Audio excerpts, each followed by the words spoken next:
نبی کریم صلی اللہ علیہ وسلم نے فرمایا کہ جب لاکھوں حاجی میدان عرفات میں جمع ہوتے ہیں نا، میدان عرفات میں کوئی بہت عالیشان بندوبست آج بھی نہیں ہے، آج بھی لوگ چٹائیوں پہ بیٹھتے ہیں، اور اے سی والی بس میں بھی آپ بیٹھ کے جائیں تو پھر بھی کچھ نہ کچھ گرد آپ پر پڑ ہی جاتی ہے، لیکن لاکھوں لوگ آئیں پر اکٹھے ہو کے آئیں۔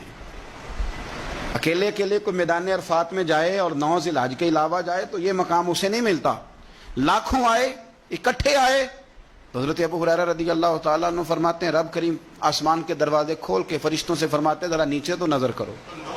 فرشتے دیکھتے ہیں نیچے تو اللہ فرماتے ہیں ان کے چہروں پر گرد ہے، یہ بڑے بڑے بنگلوں میں رہنے والے، ان کی حالت دیکھو کتنی آج خستہ ہے۔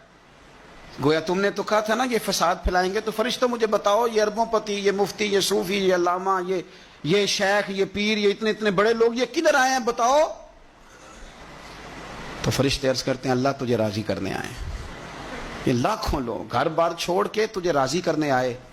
تو میرے نبی پاک علیہ السلام فرماتے ہیں پھر رب فرماتا ہے تم گواہ ہو جاؤ، میں نے ان سب کو دوزخ سے آزاد کر کے ان کے لیے جنت کا فیصلہ کر لیا۔